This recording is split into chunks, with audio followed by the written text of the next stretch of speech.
Welcome to another edition of the Brazilian Shirt Name podcast. I'm your night watchman, as you know, and he's the Legendina, as you know. Good morning, Tim. Oh, good morning. What time of day is it where you are? Yeah, see, I think you're a bit confused. I know. You're not wearing any hat at the moment. This But is I true. think metaphorically, you're wearing the hat of the late night radio presenter, That's and right. not the Yes, hat of the podcast yeah. presenter. Yeah. Okay. Well, I'm back onto the podcast mode now, and you're looking rather elegant, may I say so?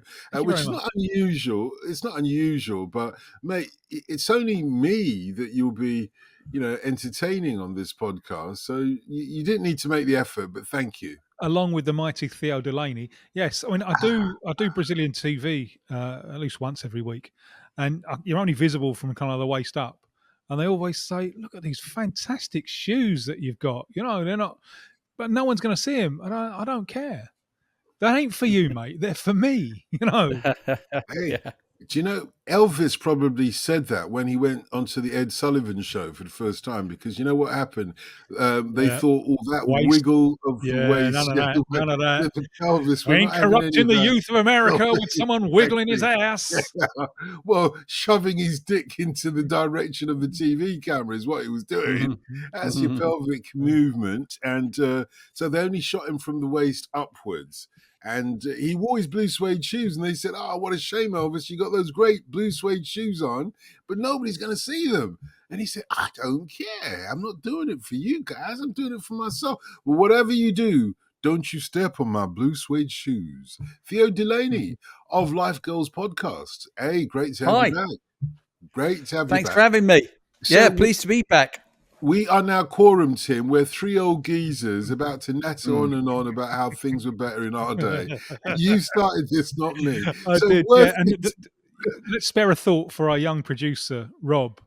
Oh my goodness! Is forced to listen to all of this. It reminds me a little bit of the great Graham Taylor press conference before the Vital Holland game, where he looks at, I can't remember his surname now, but I think it was Daily Mail journalist, was it Rob? And he just looks across and he said, Rob, I can't go on with faces like yours. I just can't go on. I remember that because they shot that, didn't they? They actually filmed that bit. I do remember that. So luckily, we can't see Rob at the moment because he's probably groaning away at the prospect of three old men moaning about what the world's become. How are you, Theo? You all right? I'm good. I'm really good. Good to be back. You know what I'm reminded of that only seen from the waist down is, do you remember that time when David Ginola was on, it would have been, I guess, BT Sport, and Jake Humphries was hosting. And there were about three pundits. It would have been Ginola, McManaman, and maybe one other with Humphries. And they go to a wide shot and they're all wearing like jackets and shirts.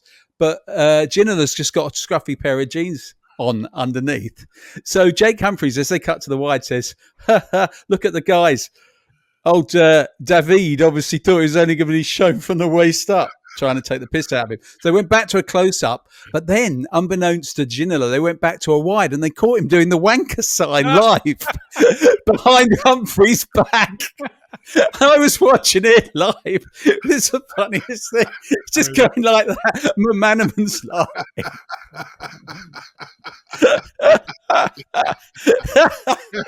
Oh, great. Absolutely superb television.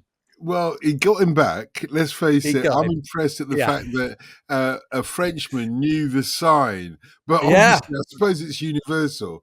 Tim? Well, yes. Any time that you've spent in playing football in England, you'll get, especially you're going to know it. Yeah. Especially if you're a glamorous French winger who plays near the touchline. The opposing fans are going to give you plenty of that. I suppose it's because he's worth it. He's worth it. But no, seriously though, in Brazil, do they know that sign? I imagine that they know. They don't know. Idea. Absolutely no idea. I can do it. No idea whatsoever. None whatsoever. I can do it with complete abandon. No one knows how deeply they're being insulted.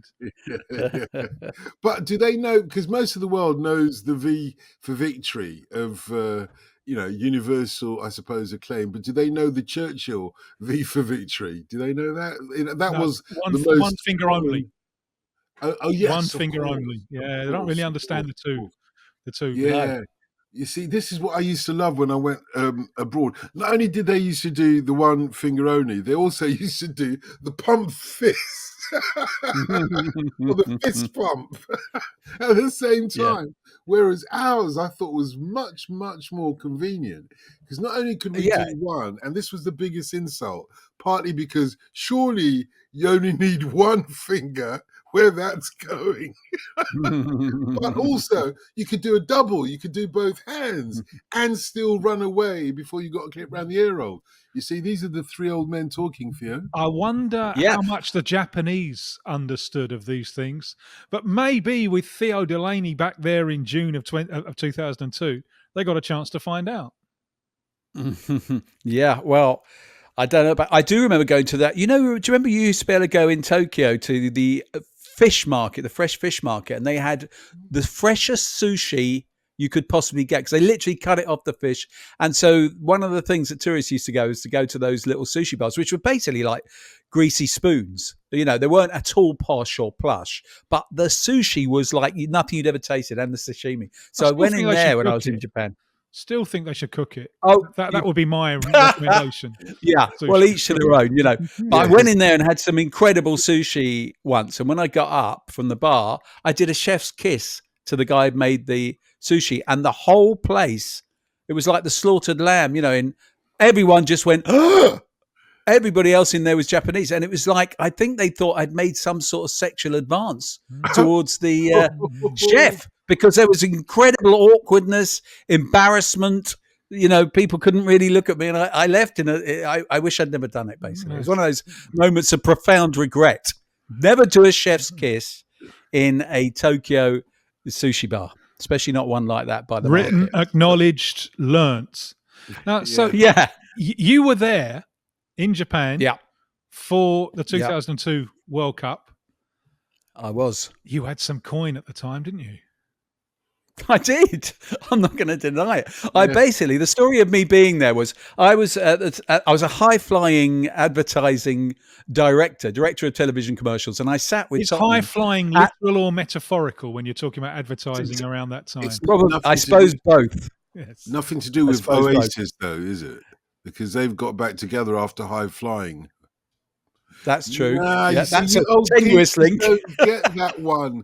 Only one of the old geezers get that one, and everybody else listening managed to get it. Tim, dear oh dear, you didn't get it, did you? Well, especially as the his Noel's high flying birds, but especially as you got it at the game that we're looking at, which is England against Argentina on the 7th of June. Oasis are in the charts with Hindo Times, which is all about indulging in these kind of recreational activities. So you're a high-flying advertising executive. I sit with a guy at Tottenham called Kevin. He's like one of my oldest and best friends, and we've sat together at Tottenham now for over 30 years. And we were sitting together then in the early, and we were both high-flying commercials directors. So we were living the high life. And in about February of that year, we had Arsenal away. We purchased a couple of extremely expensive tout tickets and sat in the home end to watch Tottenham at Arsenal. I can't even remember the score. I think we might have got away with a draw. And he said to me as we're at half time, he said, we've got to go to the World Cup in Japan in June. And I said, well, I'd love to go. Obviously, I've never been to Japan, but I'm not sure I can really do that. And he said, I've just been there on a job. It is the best place in the world. We've got to go. No arguments. And I said, well, the only problem is the first day of the World Cup, my second child is due to be born literally on the first day of the World Cup. So I said, I mean, I am a piss taker by nature, but that really would be really taking the piss if I flew straight off to the World Cup. He said, she is fine. She'll understand. Don't. And I said, listen, mate, it's never going to happen. Anyway, cut to, late May. My second daughter, Agnes, is born 2 weeks prematurely. So she's born perfectly fine. Everything's great, but she's born 2 weeks early, 2 weeks before the World Cup starts. So I send the text out to all friends and relatives, and they're all like, oh, congratulations, it's the most wonderful thing ever. And it's so lovely, and send pictures. I got a text. The only text that wasn't like that was from Kevin. And all it said was, we're going. And I thought, oh my God. And of course I thought, no, we're not going. That's mad. But as the build-up started, of course, I'm thinking more and more. I mean, everything was fine at home. The baby was doing well. The grandparents came to stay. My wife's family, and so everything was fine. And then it was like a drug addict looking at some, smack or something. I just couldn't resist. Kev's on at me every day saying, "We're going." That's all he kept saying. And eventually, I think with about a week to go, I said to my wife, we are still married, remarkably. I said, listen, there's no easy way to say this, but I'm going to the World Cup in Japan next week. And she just looked at me and paused just momentarily and said, there's literally nothing I can say to stop that happening, is there? And I went, no. I said, the only thing you can really say now is bon voyage. And so she said, okay. She knew me well enough, and her parents were there, and they were very understanding as well. And off I went. And to this day, I still feel like, was that a little bit wrong? Quite possibly. My daughter, the one who was born, had just been born, gives me hell over it to this day. She keeps saying, we've got bonding issues because of that. Our relation, all this stuff. You pissed off straight away to a World Cup. I can't believe you could have done that. But that's how I ended up there. It was her fault. I mean, she shouldn't have turned up early. Exactly.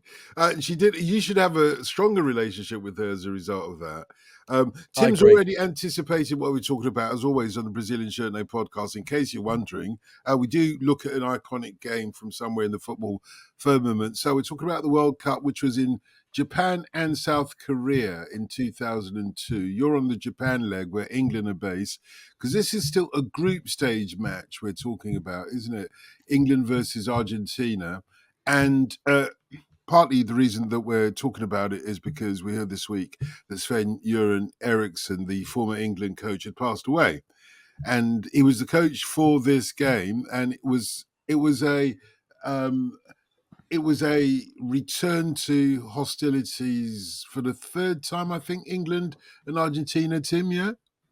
Well, in World Cups, there was obviously 66, and the one that puts a lot of heat on this game, the one 4 years earlier in 98, where Argentina had won on penalties and Beckham had been sent off.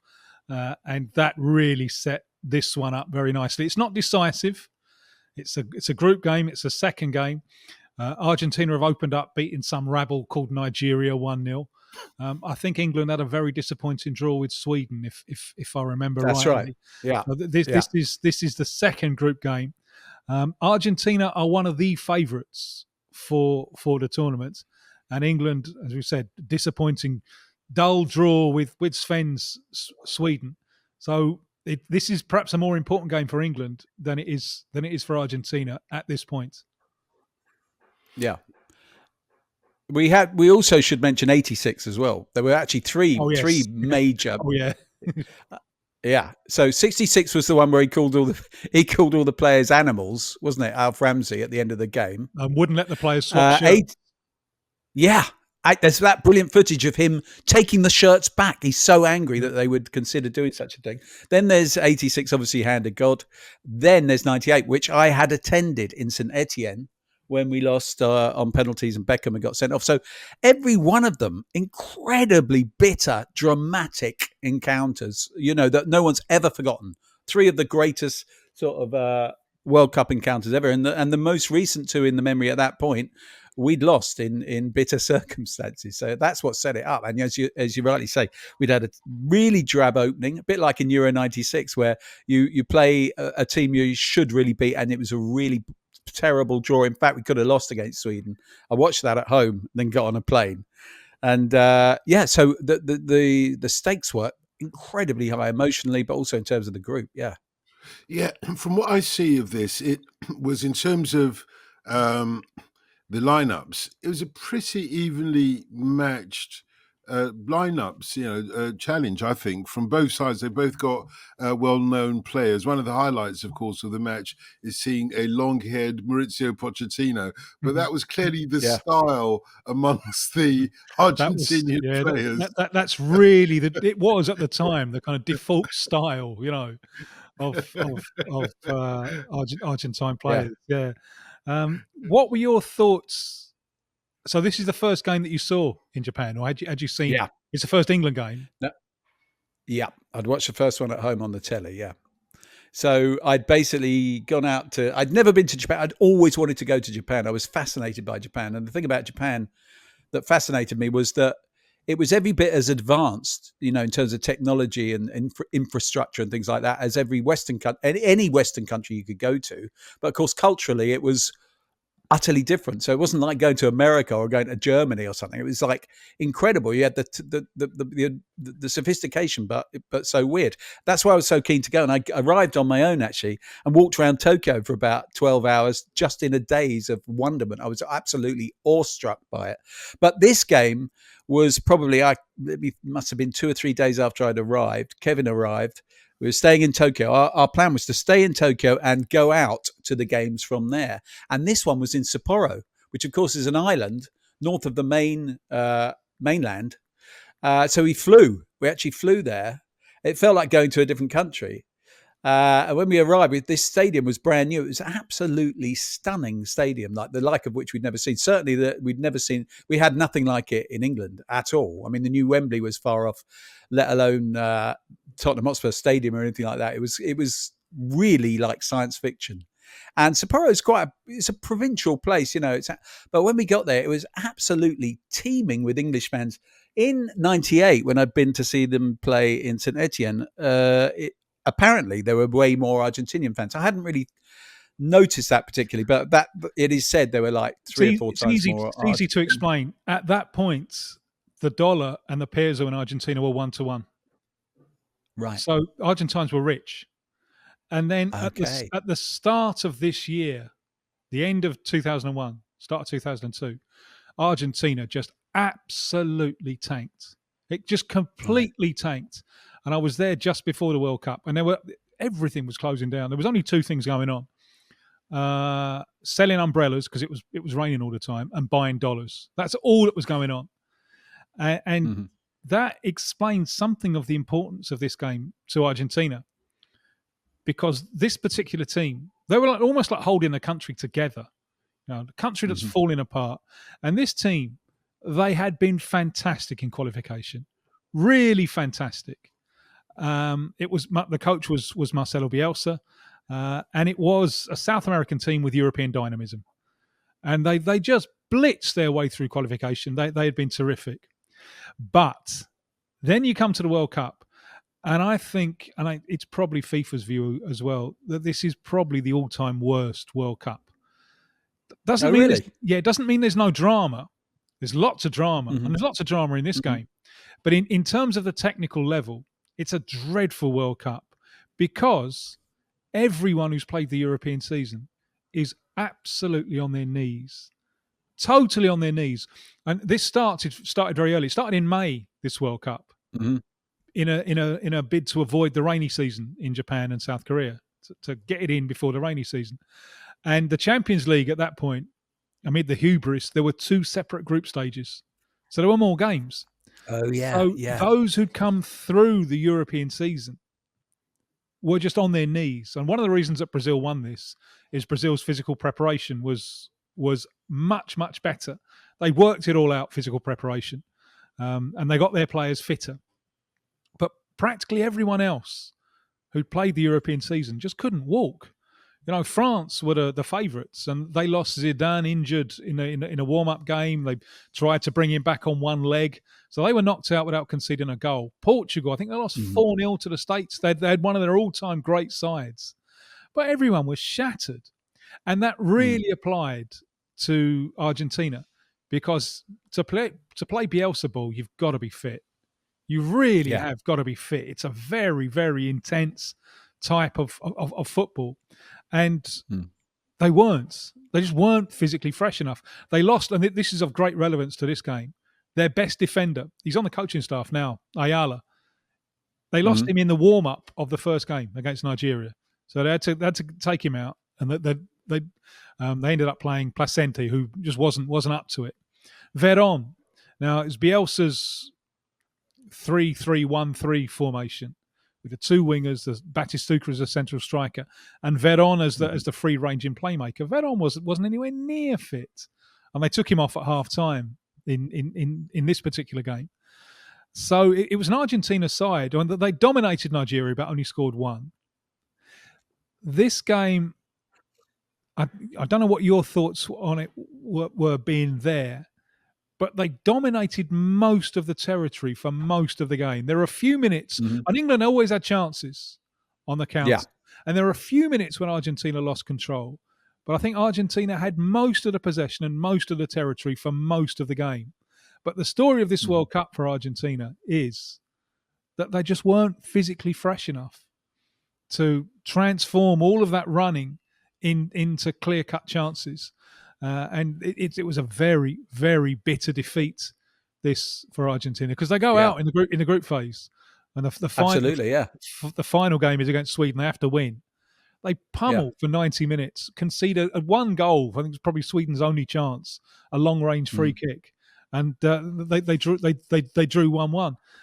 So this was very, very bitter, because it was so important to the team, to the country. Yeah. And the reason that you're seeing so few Argentine supporters is that the currency has absolutely tanked. And unlike 4 years ago, they just can't afford to go anymore. Yeah. Because it felt like a home game. It felt like it was all England fans. And the other thing about being out there was, which we quickly realised and was the same wherever we went, is that the Japanese supported two teams, Japan and England, because they loved particularly Beckham. Beckham was this kind of superstar, iconic figure, and they loved him. And Kevin had a similar haircut to Beckham at the time. Wherever we went, they'd go, Beckham, Beckham, Beckham. It's like Kevin was being worshipped as a kind of sort of doppelganger of. No, for real. No, not as Beckham, not as David Beckham. Right. Yeah, you were Chazzy B, weren't you? Exactly. Right. Yeah, no, I know what it's like to be mistaken for a superstar. Yeah, right. Well, it was great for us because we were treated like I was just part of his entourage. We were treated very well all over the place. But Sapporo was teaming with England fans. And it was one of the things that tournament was famous for, particularly at the time, was that every tournament, as we all know, that England went to, there was terrible trouble, horrible. It'd been awful in Charleroi just 2 years before. Really, some of the worst England trouble, really sickening, mindless, moronic violence from England fans. And there was violence after that in tournaments. But at that tournament, it was almost like a story. It was like a big story. There was not even the slightest hint of trouble at any time. Was that because it was so expensive to go? Well, this is what nobody could really work it out. When you're doing that and such a long way away, the England fans are a really mixed bunch because, you might think, well, it was such a long way away, it was so expensive that the dirty hooligans who were the poor people couldn't go. But there were plenty of proletarian football fans there because they'll always find a way. There were plenty of geezers going around selling tickets, for example. And as I found out from mate who used to be, when I was 10, he was my best mate, and he was good. He was keeping Vinnie Jones out of the team. Right. That's how good he was. And I said, "What's happened to all the kids that we used to play football with?" And he said, "Well, some of them are in prison, and some of them are millionaires. And the ones who are millionaires, they got scaffold. It was all property. It was all like scaffolding businesses, that kind of thing. So that's where some of that money has come from, I think."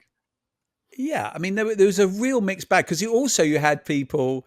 I mean, I literally we sat in a bar.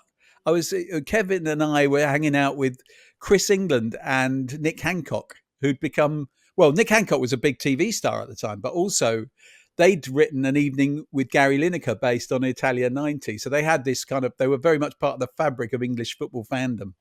And Nick had been in it actually on stage. But I remember us all four sitting in a bar and these guys sitting next to us, this is before the game, saying, I just got in yesterday actually, and Yeah, I'm really, really up for it. I mean, I've never actually been to a soccer match before, so I'm particularly.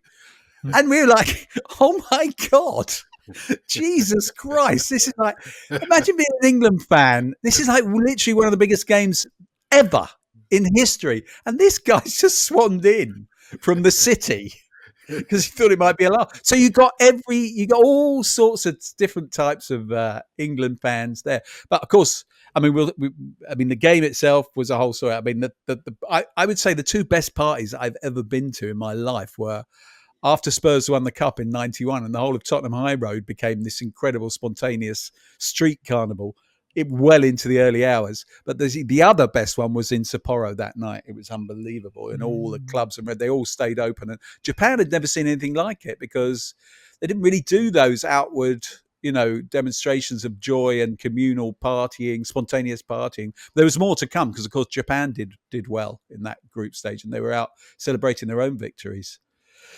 But it was a great place, Sapporo. Amongst other things, though, it's difficult to pick out who the star of this game was on the England side. I suppose on the Argentinian side, Tim, could it be Batistuta? I know he gets taken off and everything. But... Yeah, I mean, maybe he's a little bit past his best. And that was a big decision because he had Batistuta in form, he had Crespo in form.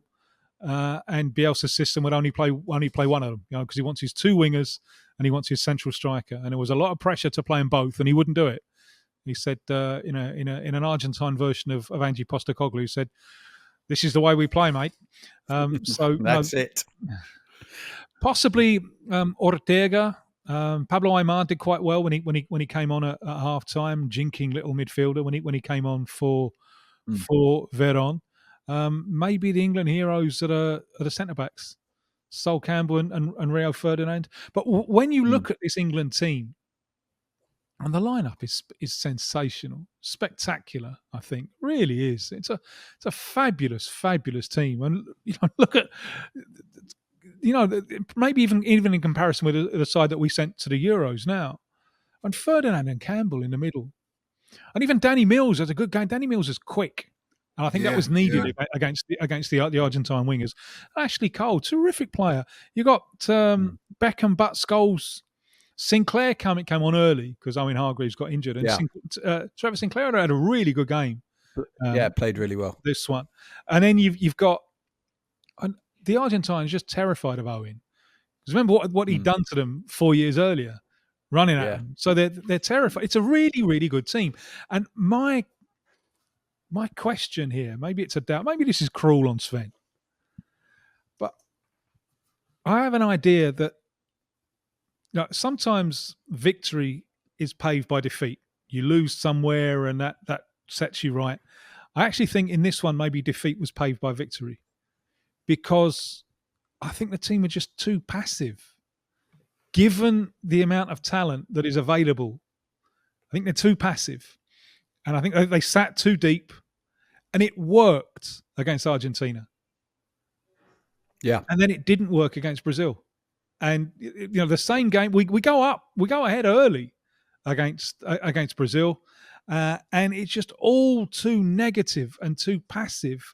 And Brazil end up, and I don't think they were a great Brazil side. I mean, they won all their games, but as I say, I don't think the standard of this World Cup is particularly high. I think this was a really, really good chance to win the World Cup. But it's too passive, too negative. And as a result of beating Argentina, that then becomes, that model works. But I think it paves the way to defeat against Brazil because we were too... Did you feel that was that a feeling amongst the fans at the time, or was just the fact of victory enough to justify anything? Yeah, the fact of victory, I think, was enough to justify everything. It was so tense. We were so wound up. And having been there in 98, I felt even more wound up. Every England fan, as I say, it was mostly England fans, absolutely on the edge of the seat for 90 minutes. Also, I think it's interesting that you said, they dominated most of the possession. They were technically a bit better, and they were able to do that. But England had at least as many good chances because they were so threatening on the break. And in the second half, when they were already 1 up, and obviously they were playing quite deliberately on the break. They actually had several good chances. Scholes had an amazing effort saved. Beckham had a good chance where he burst through. But, I mean, the one that always stuck in my mind, no left foot. No left foot. That's it. It was the wrong foot for Beckham. But the one that always never left my mind's eye was the Sheringham one, where I always thought, even at that very moment that it got saved, I thought to myself, if that had gone in, that'd be the greatest England goal in a World Cup ever, because it had been at the end of a long passing move, and then it had been an incredible ball across. I can't remember if it was Beckham or Scholes who played the ball, but it was an amazing ball. And Sheringham had only been on a couple of minutes, and he hit the sweetest. I mean, Sheringham was such an incredible player. What a brilliant player to bring on. He was about 36, 37 years of age at this point, and he hit the sweetest volley first time. I mean, at an angle, it was incredible. And the goalkeeper saved it, I regret to say. But, I mean, I'm a Tottenham, I think he was back at Tottenham by that stage. So I'm absolutely drooling at this volley. But I just thought if that had gone in, that would have been the greatest England goal I think ever scored. But, yeah, it was a funny game in that England definitely, especially after they'd gone 1-up, they were definitely happy to play on the break. But they were very, very good on the break. And as you say, although Argentina dominated, they had slightly better ball retaining players. I mean, Danny Mills, he had a good game on the night. Nicky Butt, these were players that might not have got in the Argentinian. Well, I mean, Argentina had certain weak points as well, but they weren't so adept at keeping the ball as under. But my goodness, they were potent on the break. And yeah, there was absolutely no sense that night among the England fans. Oh, I felt they were a bit negative. I mean, we could possibly have tried to take it to him. No, obviously, we were just absolutely and that's why it was the best party joint best party I've ever been to, because the ecstasy, the euphoria of beating them after those two consecutive, gut-wrenching defeats that we'd had in World Cups was just overwhelming. It was incredible. What do you remember about the penalty? Where were you? Were you at the right end for it, or where? No, were you? I was at the wrong end. I was on the side coming up to the curve, but at the other end and quite high as well. So I didn't know. I wasn't able to say whether it was a legitimate penalty or not. They protested a bit. Certainly Poch did. But I've seen, when you look at it back, it's a pretty solid penalty decision, I would have thought. But what I thought about the penalty was just being so, oh my God, the stakes there. We talk about high stakes. That moment for him, for Beckham, after what had happened to him in '98, after being stitched up, vilified, all the effigies and you've let your country down sung at him week after week, to be taking that penalty in that setting. The pressure it's hard to imagine any greater pressure on a football pitch. He takes it, he scores, and I just remember being obviously elated. Everyone's on their feet cheering, but I just remember thinking, what a poxy penalty that was. That really could have gone. If the goalkeeper had dived, he'd have saved it. Even if it had dived the wrong way, he'd probably it would have hit him. Feet. Yeah. Terrible penalty. But somehow it went in. Caballero decides to stay put and wait. And it's passed him. It's passed him too quickly. Yeah. But had the goalkeeper gone, you got a completely different narrative. He's missed the penalty, and you get a completely different narrative. Totally. And I think the funny thing is, he's off celebrating like all of us are. But I wonder if he's actually thinking, Christ, I got away with one there. The celebration is what people remember back home, as it were. And that celebration, because of the drama of the previous meeting of the two countries, which, like you say, he was vilified and effigies of him hanged or burnt and all that nonsense. But you couldn't help, I'm sure the commentators, this is how I remember it anyway, the commentators were referencing that moment, that this was a moment of redemption. And he gave it all the passion, but I don't think... I think it was for the cameras as much as anything else, because, when those players are really redeemed, it's a very spiritual moment. They look to the heavens, even if they've never ever believed in God before. They look to the heavens and there's tears in their eyes. There was just something of the Shakespearean drama about David Beckham's redemption, or is that being harsh?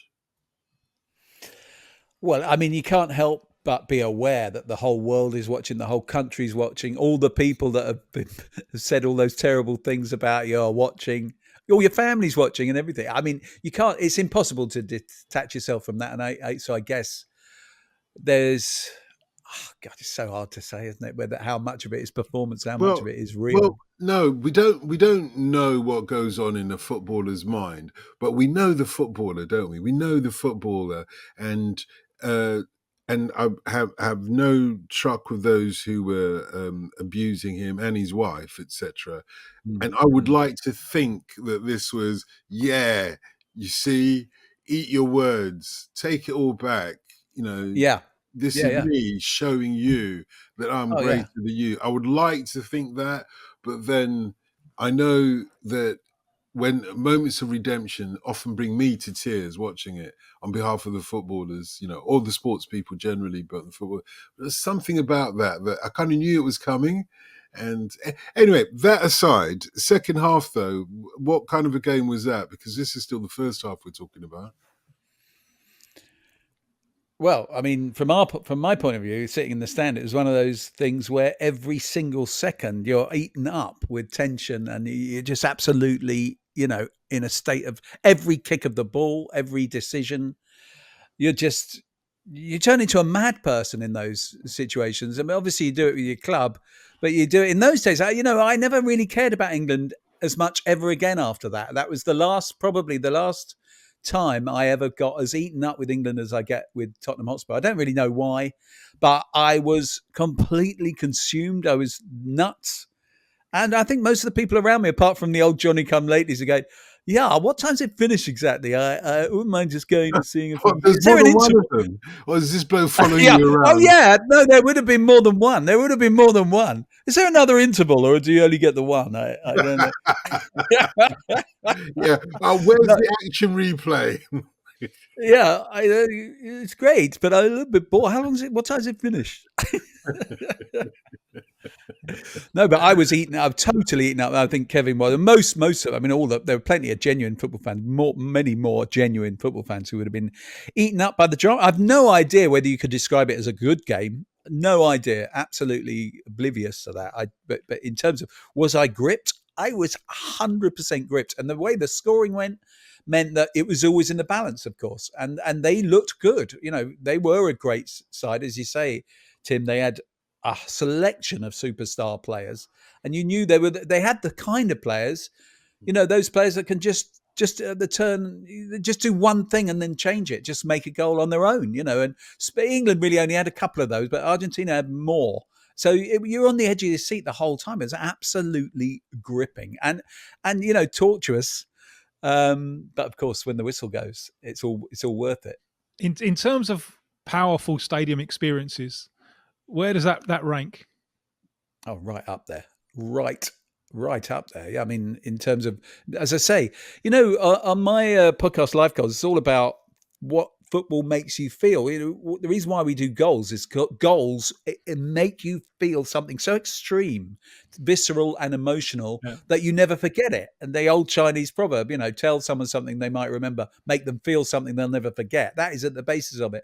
And certain games you never forget because of that, because you're feeling, you're viscerally and emotionally affected throughout. I mean, if you think of, to draw a parallel with a club game, if you think of the 1991 semi-final, Tottenham against Arsenal. That's one for me.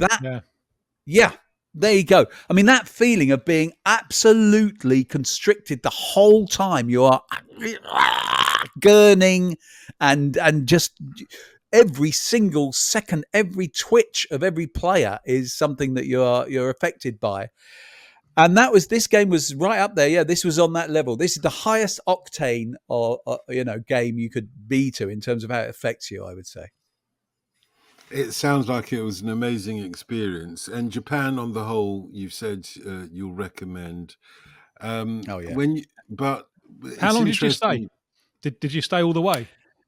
No, I stayed. So I went to the next game, which was in Osaka. So we go back to Tokyo, then we go to Osaka for England, Nigeria. We also had a ticket for Ireland against Saudi Arabia, which was a great night where we saw Robbie Keane and Damien Duff tear Saudi Arabia apart, and then we had then after that, it's like the Wild West because you don't know if you're going to get tickets or not because of course you don't know where your team's going to end up. So we didn't we had to get tickets as we went along anyway. But when we drew Denmark in what's it called? Where was it called? Niigata, I think it was called. Out on the other opposite coast from Tokyo. We went everywhere by bullet train apart from to Sapporo, which was in itself was absolutely brilliant. Best trains in the world, best food on a train in the world. You know, these amazing bento boxes. Incredible. You just think, this is absolutely fantastic. Everything about this is great. We had this catchphrase. Do you remember when we won 5-1 in Germany in the lead up to this tournament? And there's a bit where we score the 5th goal, I think, or the 4th, I can't remember which. And Motson just goes, it just gets better and better because England are like tearing Germany apart on their own turf. That became our catchphrase in Japan. Every time we had another incredible meal or saw some incredible thing or whatever, we'd just go, it just gets better and better. So we went to Niigata and watched England absolutely trounce Denmark in the pouring rain. It was a cakewalk. I mean, that one was easy, and the fans were all doing the conga around the stadium. We're not going home. We're not going home. All of that. We had to stay in a ski resort, an off-season ski resort, which was about at least 50 or 70 miles away from Niigata. Because obviously, once it happened, the draw, you know, England were probably the best supported team there, other than the home team, I would imagine, and so there's a scramble for tickets and there's a scramble for accommodation. And we got tickets. You get them by hook or by crook. But we couldn't get accommodation in Niigata at all. And we ended up staying in a ski resort, which is like, you know, as I say, 50, 70 miles away. It's the nearest thing we could get. And that in itself was incredible because this hotel was pretty much empty. The only thing that was going on there, this is me, again, it was me and Nick. Kev met us there, but this was me and Nick Hancock and Chris England, and there was some sort of what do you call the Japanese mafia? I've forgotten what they're called. Yakuza. That's it. There was some sort of Yakuza meeting going on there, and they had this amazing karaoke place in the basement of this hotel, which was a bit like The Shining in that it was a big hotel but not very occupied. This particular night, anyway, it got very occupied the night of the game. But we got there a day early and we went out and had something to eat in this tiny little town in this sort of ski resort and then went back to the hotel. Hardly anyone there. We go down to the karaoke, but strangely, the karaoke place is open. And then we see why, because there's like 30 or 40 of these gangsters in kimonos and they're doing karaoke. So we go in. Now, the way that, you know, karaoke used to be very different from how we see it now, which is loads of drunk people in a bar clinging onto the same microphone singing, you know, I don't know, Taylor Swift or something. When the Japanese did karaoke, you know, when they invented it, they do it in the most respectful and quite formal way. You know, it's not a joke. You're doing it very seriously. You don't grab each other's microphones. And at the end, if it's been good, you very politely but very audibly applaud and all that. So I'd done karaoke like that in London because I loved it. Me and a few other mates of mine used to go to those Japanese restaurants in Mayfair where they did it properly. And I loved that. So we're in this basement doing karaoke with the, what were they called again? The gangsters? Yakuza. The Yakuza, yeah. Who are very serious. And you didn't really want to look them in the eye, but basically you take your turn to do the karaoke. They clapped us, we clapped them. I sang My Funny Valentine, the Elvis Costello version. Oh, you didn't sing the Chet Baker version? No, I love the Chet Baker version. I love the Frank Sinatra version. I think there's a good Ella Fitzgerald version, but I was most familiar with the Elvis Costello version, so okay, that's the one I'll let you off. Yeah. I'm so glad that you got absorbed in the culture, though. Yeah. By the way, the Yakuza, Tim, as you know, the Yakuza in Jamaica are often called the Nineys. Do you fancy telling Theo why? I have no idea. Niney the Observer? Why was he called Niney? Unless it's the two first numbers from 54-46 put together. No, it's not the 5 and the 4 together, and you make a 9. It's a good attempt, isn't it? Yeah, no, good attempt. All, actually, not at all, because I teach you so well in Jamaican culture. The reason that they're Nineys is to get into the Yakuza, you've got to cut off one of your fingers. Do you Oh, get it? 90, 90. Yeah. So that's how you can Oh, tell somebody who's a 90. Either, I'm not sure if it's the whole finger or just the one joint of the finger that gets cut yeah. off, which The is a upper lot more part. palatable. Yeah, exactly. Yeah. It wouldn't be the lower part. No, Only, then yeah. you might as well cut the whole. Yeah, I mean, Yeah, you know. that's a lot like a Laurel and Hardy sketch where they've got Yeah, yeah, they've got one glass of yeah, soda between them, yeah, and Stan drinks the whole lot, and he said, yeah. "Well, my half was on the bottom. I had to drink your half to get yeah, the yeah. That's really good. That's really good. But as Theo, you immersed yourself clearly in Japanese culture Yes, whilst you were there, like a loved good it. old England fan. So, I do you loved it. mind telling me what was number one this week of June the 2nd, 2002 to the 8th of June 2002? Do you mind telling me what was number one in the Japanese pop charts? I'm What you thought I was afraid. going to ask you what was number one in the English pop Yeah, charts? Are you yeah, having a yeah, laugh? yeah. Are you having a laugh? Are you having a laugh?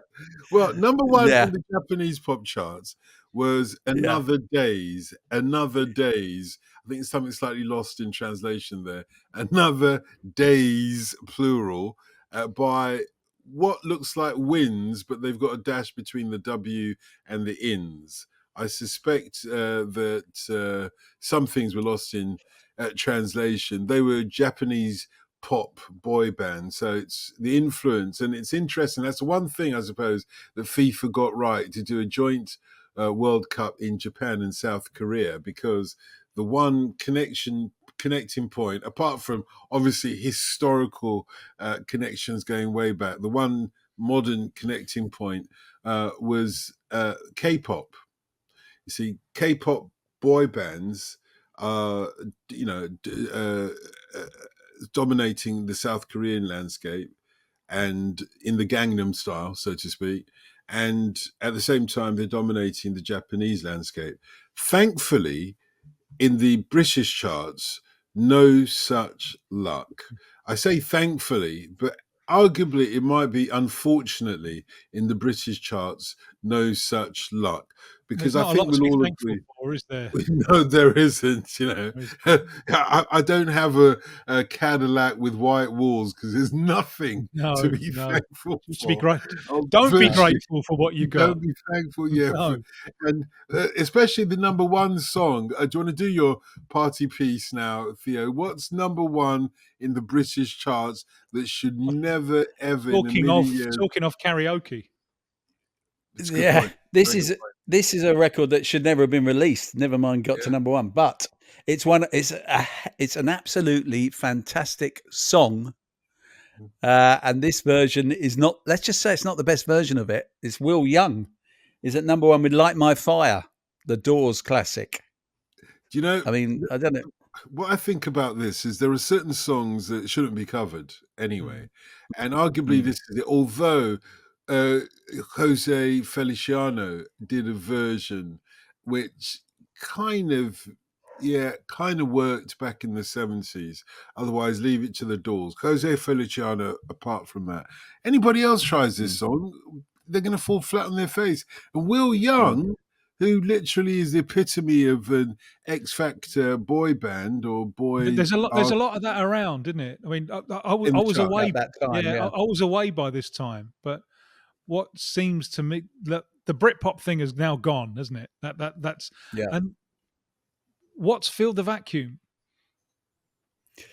Talent shows and the stuff that comes out of them. Yeah, because if you look at this, I mean, the one thing I would say is that some of those bands that came out of talent shows, they had writing teams that were capable occasionally of writing good songs. So, for example, Girls Aloud released a load of great songs. They came out of a talent show. And this song here at number 4, Liberty X, they came out of it. They were another one of those bands manufactured. That particular song, Just a Little, is actually a really, really good pop song.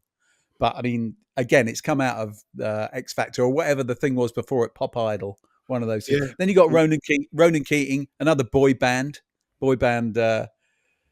person. I can't remember what they called. Boyzone, his band, I think. Yes, they were. Yeah. Then you got another girl band. Just a lot of manufactured band. I mean, Atomic Kitten. I don't remember that, but they had one great song, didn't they? What was it called? It was a brilliant Yeah, record. was it a ballad? Was it a ballad? Yeah. Itten, I think it was a ballad. Looking back on when we first met. That one. I Okay. was That wasn't the one I was thinking of. That wasn't the one I was thinking of. What explains this? The laziness of TV stations, I think, because TV stations at this point, the BBC gets dragged into it, albeit not commercially, but I'll explain that in a moment.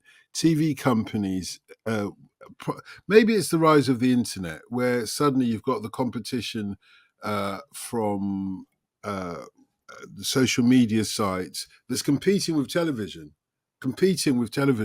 But what the social media sites that can do, which the television can't, television is a much more generic medium, which in the modern sense doesn't work as well commercially as a website that can give you exactly the customer that you're looking for.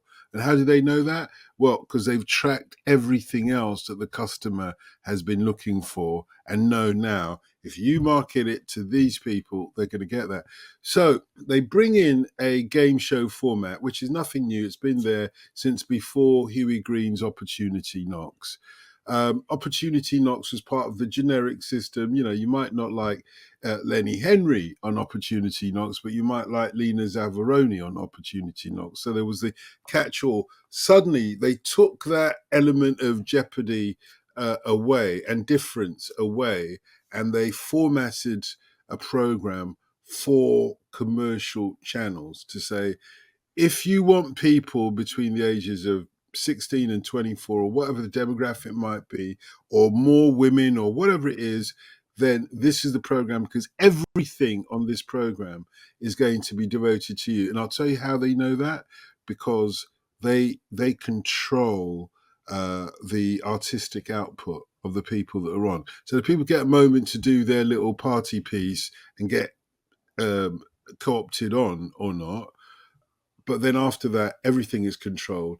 You've got a team of judges or a team of handlers who say, right, we're going to be doing this week, because that's what you're selling, remember, to the... We're going to be doing Neil Diamond songs this week. Exactly. Yeah. Or fast-paced rock and roll songs, or songs that are aimed at your grandmother, you know, ballads for your grandmother's generation, or whatever it might be.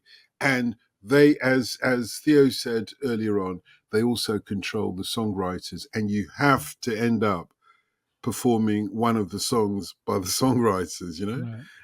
If you win, that is, you end up sort of, whoever wins gets a chance to perform a song to get to number one. It's controlled by the songwriters or the producer, the Sven Goran, of which is Simon Watson. So there is no room for innovation, deviation, improvisation, repetition. There's no self-expression. Yeah, there's no originality. It sounds the same. The first one to win one of these pop idol groups, I can't remember what the name of the group was, but they had a great song, and they weren't bad, but they weren't quite organic. But they had a great song, got to number one, became the biggest seller ever in Britain. I can't remember what their name was. I can see them now. 5 of them, I think it was. But then after that, were they boys and girls? Yeah, there was boys and girls. There was. I reckon it might be this one. I reckon it might be Liberty X. No, just a little. That. No, before that. Okay. Before that, the first Hearsay. Do you remember Hearsay? There was a group called Hearsay.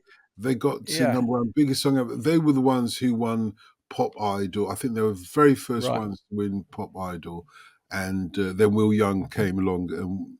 Did he win it? No, he came second, because the person who won it, when Will Young won it, was famously Gareth Gates of the Stammer.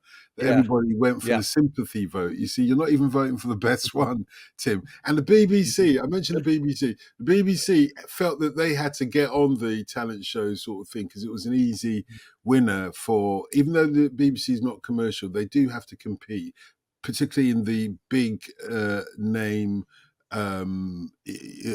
peak time viewing and Saturday night peak time viewing. Yeah, exactly. They had to have their own version.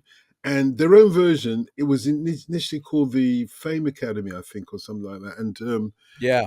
yeah, the format was like a college, a Fame college or whatever. And the guy that won it was a Scottish guy. I can't remember his name, David something or other. He won it, and his song went straight to number one that he did after it. But he wasn't the better. He was the best. Clearly, by a long shot, throughout the entire series, week after week after week after week, there was one guy that was much better than everybody else, and it was a black guy who has carried on having a soul career afterwards. A grey-eyed black guy from Nigeria who clearly had the voice and clearly was talented beyond anybody else. But he didn't win it because the guy that won it got the votes from the sort of Des O'Connor era ladies who thought, no, cute boy and everything like that. So they don't even bring out the best artists, is the point I'm trying to make. And have the vast majority of people who went through this kind of quite depressing factory, have they gone back to the obscurity which they so richly deserve? Many of them have, not all of them, because some of them, as Theo, you mentioned Atomic Kissing. There comes a point where they're bigger than the show that they were on, and they become reality TV stars. And people want to know if they're not in the charts. Well, they'll always get a gig somewhere, either on a TV program, presenting, being a pundit, or whatever. Do you not agree, Theo? Yeah. Yeah, and some of them reform and do successful tours. I mean, Girls Aloud have been on tour just recently, a big nationwide tour. There was a band called Five. I don't think they came out of Yes, it. I think they I came out. remember They were similar to. But I've had one of them on my show on Live Goals. They tour all the time. They never stop touring. And he's got his own radio show as well. Yeah, well, just like Ronan Keating that you mentioned afterwards, although he wasn't. Yeah, it was Boyzone. I think they were reality. No, they weren't reality, but they were manufactured boy band. Louis Walsh was there, Svengali, and he ended up being exactly. one of the judges, didn't he? Mate, there are a few songs though that I think are worth mentioning in these charts. I mean, in the top 10, I would say, even though he's a schmoozy boy star, Enrique Iglesias's "Escape." It's a really decent song, Sorry, it's not Escape, though. I was thinking I Don't Want to Be a Hero is one I'm thinking of, isn't it? Is that not in this charts? Oh, I think he's got some lower down as well. He's got Escape higher up. Yeah, sorry. Apologies. Others lower down. Yeah, so apologies for that. Yeah, somewhere in the chart says Hero by Julio Iglesias, Enrique Iglesias. It's at number 61. That's a flipping decent song for somebody coming out of that sort of genre of... I don't know. Once upon a time, they would have called it candy floss, pop or bubblegum pop. But his dad played in golf. His dad played in golf for Real Madrid, didn't he? So there's a good football connection there. Yeah, when you look through this chart, I'm looking at it. I'm thinking, Christ, is there nothing in here And then suddenly at number 15, you think, what the? And it's God Save the Queen by the Sex Pistols. Yeah. No, well, that's obviously filling a hole that. The music of the time is not delivering on. I mean, talk about incongruous. It's more incongruous in this chart, way more incongruous than it was when it first charted. But I guess I was trying to work out what's it there. It was the Golden Jubilee, wasn't it? It was. It wasn't a Golden Jubilee. It's the one after that because this will be the 60th. No, you're right. It is the Golden Jubilee, 50th, wasn't it? Yeah. So it came out originally for the Silver Jubilee. And now this is why it's re-entered in 2002. They had another mad parade, and as a result, the Sex Pistols record gets a reissue. There's a couple that Miss Dynamite. It Takes More. Yeah. She's great. Whatever she's brilliant. Well, her brother's more famous now than she is. Her brother's a writer. He came to Brazil as well and did some work. He wrote a book from Brazil, quite an eye-opening book that I heard serialized on Radio 4. But her brother's much more sort of successful as more as a kind of a spoken word poet, writer, and I suppose political commentator as well. But she came out. What's his name? Carla. Kayla, that's right. Okay. Yeah, Right. Akala. Yeah, that's right. Thank you, Tim. She's really interesting though because she came out of So Solid Crew, and So Solid Crew changed the landscape for what was then known as UK garage. They are the precursors to what then has subsequently become grime music today because they were the first ones out of the block with that fast rapping style, etc. And she came out of that. She had a few hits. This isn't necessarily her best one. It Takes More, number 12. I think she's got a couple of even equally good ones, if not better ones. But eventually they run out of steam. In her case, I seem to remember the record company was trying to market her as eye candy as well as being a rapper. And what immediately happens is the rap crew don't take you so seriously.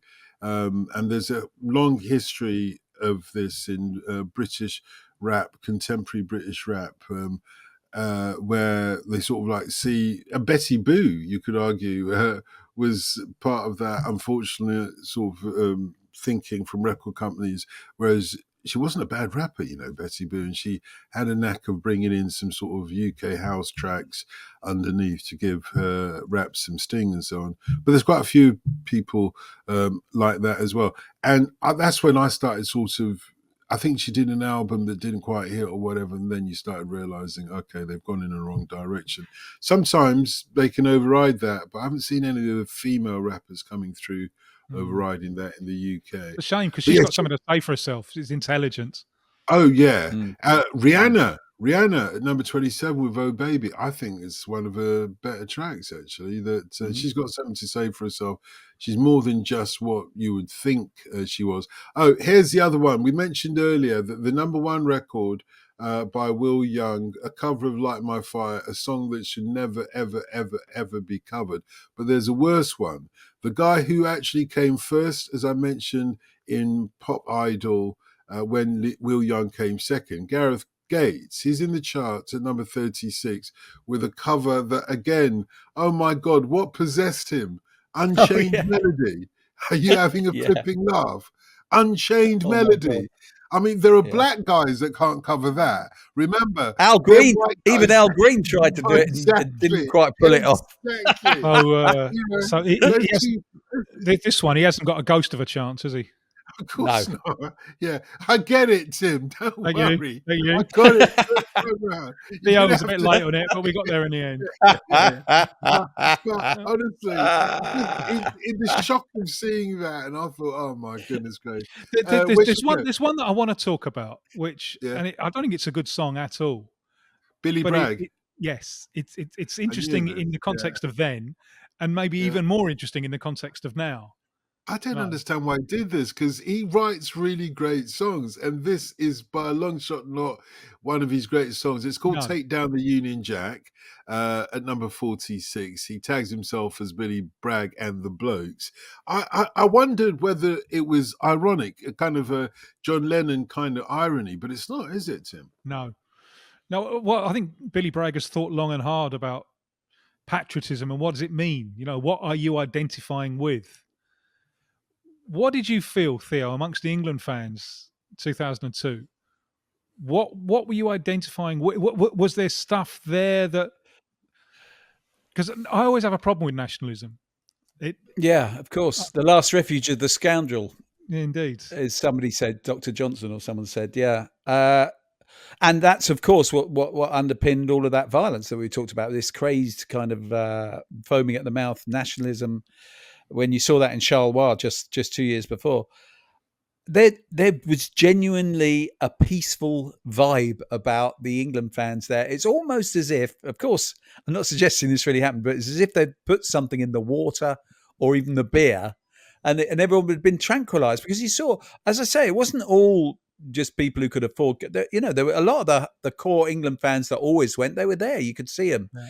But everyone, I mean, they're literally picking up their litter. I mean, there was just none of that fervent nationalism. But maybe another part of it was because we weren't in Europe, we didn't feel, although, I mean, you don't only have to go back to the Second World War to find a certain amount of friction. But I don't think a lot of those fans, maybe their history didn't go back that far, because there didn't seem to be any antagonism with the locals.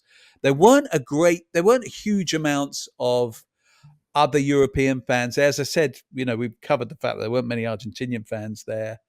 The Japanese were incredibly positive and welcoming to the English. They absolutely loved. They seemed to, as I say, they just seemed to support England almost as much as they were supporting Japan. All of those things, I think, contributed to this. As far as they were the only things I could think of. It was almost inexplicable that it was so peaceful. So that nationalism thing, which is so ugly sometimes with football fans, English football fans, more than any others, perhaps, it just didn't seem really to be there. Just didn't seem to be there. And that was one of the great things about it. Do you know, I think what really upsets me the most about this Billy Bragg song, and I did get upset at it. I think it's got one good line, which is the very first line, which he repeats. Then by the second line, he's talking about put in the attic with the emperor's old clothes. And I'm like, I'm lost already. I'm like, what are you talking about? Sometime when did it fall apart? He's talking about differentiating his sense of patriotism from the empire. But he's already done that, Tim. New England. What was New England about? If that wasn't exactly what it was about. But he's many people say the same. Many songwriters write the same song from different angles on many occasions, and it remains a huge issue. Someone I know of Afro-Caribbean origin put out on social media, we didn't come to Britain. Britain came to us. And that whole empire thing, it's done as a people, we never voted for it. As a people, we went and died for it and paid taxes for it. And I've never understood why so many people want to identify themselves with that. I just find it really toxic and quite worrying. Yeah. It's a straight. Well, I think there's some people misguidedly think it's something to be proud of, that we went and pillaged and rampaged around the world, stealing land and etc. In a way, I think sometimes it is what it is, and I'm not saying you draw a line under history, but you accept that this is the situation you're in, and I'm not sure whether adding more to the fire. I think Billy Bragg's got every right to write a different perspective on this. But, when you're an artist and you capture often enough, artists capture through metaphor, and a metaphor keeps you thinking, makes your brain work. I don't think there's any metaphor. Well, there is metaphoric in this song. In this song, but I think he's going more for the guttural. You don't need to sort of like guess as to what he's trying to say, how he's trying to. Does it work like that? And one in another context, he did sexuality. Just because you are gay, I won't turn you away. Exactly. It's a little bit banal. There's no subtlety there. Does that work, or it's is very that on the nose? Yeah, I'm not sure it works for me. It worked in the early days of punk. White riot, I want to riot. White riot, I riot on my own. It worked in the early, and I love the song, but I'm saying it worked in the early days of punk. By now, Billy Bragg was there in the early days of punk. Well, not in the early days of punk. He came towards the end of the sort of punk thing when it was turning over to new wave. But he always stood out, and I expected more from him. Listen, we've got to wrap this conversation on. Anyway, it's been amazing. We've been talking about the England match against Argentina at the Japan-South Korea World Cup of 2002. Been looking at the charts of the week as well. And hey, England won. That's all that matters. Theo Delaney said that. Thanks, Theo. Great to have you with us. Huge pleasure as always.